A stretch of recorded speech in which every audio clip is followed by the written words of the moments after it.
Assalamualaikum and hai semuanya. Dah makan ke tu? Pejam cilik dah kita masuk minggu akhir dah Syawal ni kan.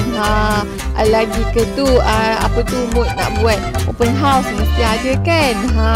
Apa kata buat minum mi sanggut macam Bu Manis ni.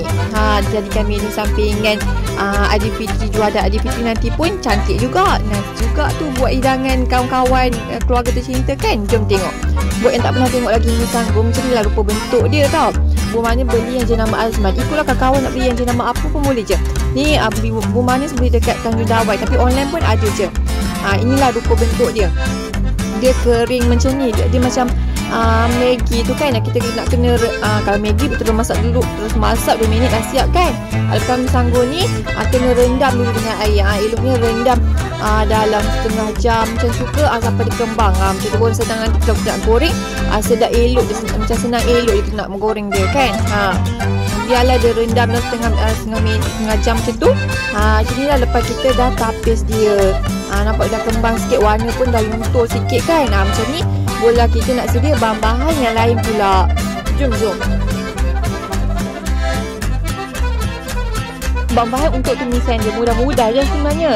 Ikut kita lah apa bahan yang ada kat rumah pun boleh je sebenarnya.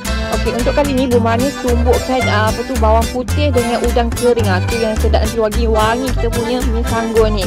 Kemudian Bu Manis ada juga bawang kecil yang dihiris. Kemudian udang tu lah, udang segar biasa. Ikutlah kawan-kawan nak guna udang besar kecil pun boleh juga. Kemudian kucai dan juga cili kisar. Mula-mula kita kena panaskan minyak macam biasa lah. Lepas tu masuklah bahan tumis kita, bahan nak kita nak tumis kan. Masukkan kita punya bawang putih dengan udang kering kita tumbuk macam kasar-kasar gitu pun boleh, tak ada masalah.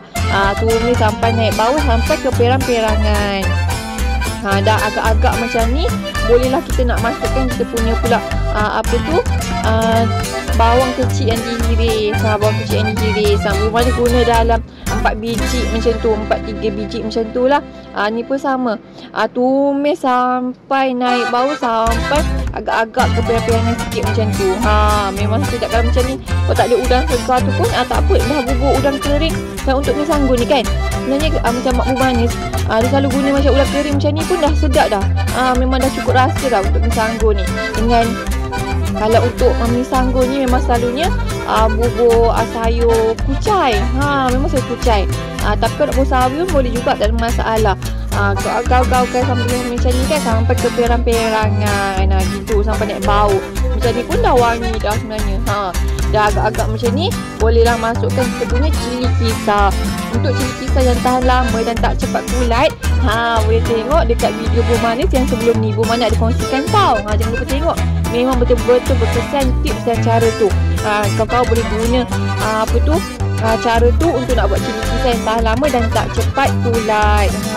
Ditumis sampai agak-agak cili tu pun dah dah pecah minyak macam tu kan. Sampai dia punya cili tu masak lah. Baru sedap nanti kita punya mi sanggut ni. Nampak tu pun dah kering-kering sikit dah kita punya cili tu kan. Boleh masukkan sos cili. Masukkan sos cili dalam satu sudu. Lepas tu masukkan sos tiram pun dalam satu sudu besar macam tu. Agak-agak je untuk nak goreng mi sanggut ni, agak-agak je. Untuk mi sanggut kali ni Bu Manis guna 1 paket atau bagi habis. 1 paket tu ada dalam 3 keping macam tu, tak silap 3 ke 4 keping. Gaul sampai naik bau macam tu. Sos tiram dengan sos cili pun orang kata wajib juga letak bau sedap sikit. Kemudian masukkan kita punya udang tadi. Udang tadi tu Bu Manis dah berisi dah.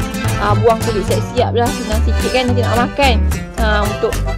Tapi kalau untuk budak-budak, kalau tak boleh makan pedas tu, boleh kurangkanlah sikit dia punya cili kering dengan sos cili tu kan. Sos tomato sikit pun boleh juga kalau untuk budak-budak. Tapi untuk kali ni anak Bu Manis dia kata dia nak try yang pedas punya. So okey je lah, sekali je lah. Kemudian masukkan garam secukup rasa.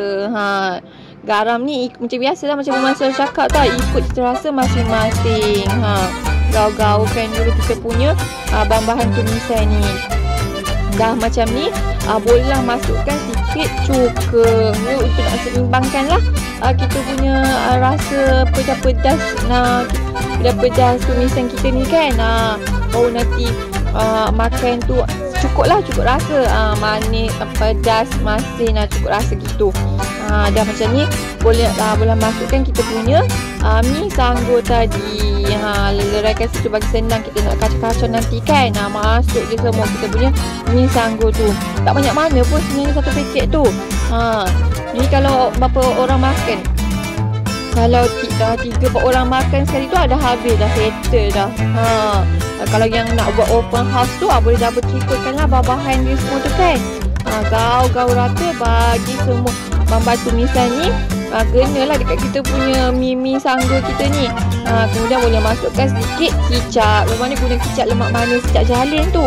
Tapi untuk kicap kan Abu Mas sukalah jenama jalin ni. Tapi ikutlah kawan dah biasa guna jenama apa pun tak ada masalah. Tapi guna yang kicap manis lah kalau tak ada kicap lemak manis tu kan. Sebab tadi Abu Manis tak bubuh pun gula. So kalau kicap lemak manis, kicap manis ni dia akan seimbangkan kita punya rasa mi sanggo tu. Memang sedang-sedang elok je lah nanti orang kata rasa dia. Gaul-gaulkan macam ni. Untuk kawan-kawan yang kalau nak bubuh telur pun boleh juga. Boleh juga. Tapi untuk kali ni Abu Manis tak bubuh pun telur. Ni kita kena gaul-gaulkan dia bagi semua ni rata lah. Dah macam ni bolehlah masukkan kucai. Kucai ni masuk satu paket. Abu Manis tu satu paket tu yang dekat Lotus tu kan. Masuk je satu paket tu yang tak ada banyak mana pun. Agak-agak je lah kucai tu kan. Tapi lagi banyak lagi sedap sebenarnya. Kalau untuk kalau kotiau goreng kita mesti bubur kucai dengan toge kan. Tapi untuk mi sanggo tak payah toge. Cukup kucai je dah memadai. Memang dah sedap dah kita orang kata rasa dia. Tapi nak bubur sawi pun boleh juga. Tapi personally kalau Bu Manis suka kalau mi sanggo ni kita bubur kucai. Memang sedap. Gaul-gaul lah terbagi sampai habis macam ni tau.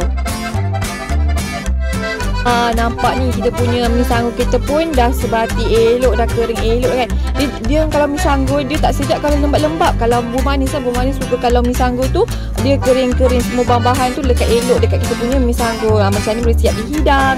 Alhamdulillah siap dah sudah kita punya mi sanggo siap dihidang buat seisi keluarga tercinta. Yang cili-cili tu potonglah buat hiasan cantik sikit kan. Letak kita punya udang tu ke atas. Nampak menarik kan. Untuk yang nak buat open house tu boleh double triple kan dia punya bahan-bahan dia dengan mi sanggo dia. Selamat mencuba kawan-kawan. Semoga resepi kali ni memberi manfaat buat kawan-kawan yang menonton. Jadi jangan lupa untuk subscribe, like, share and komen ya. Jumpa lagi di video seterusnya insya-Allah. Assalamualaikum. Bye. Salam Aidilfitri, salam lebaran semua. Jumpa lagi. Bye.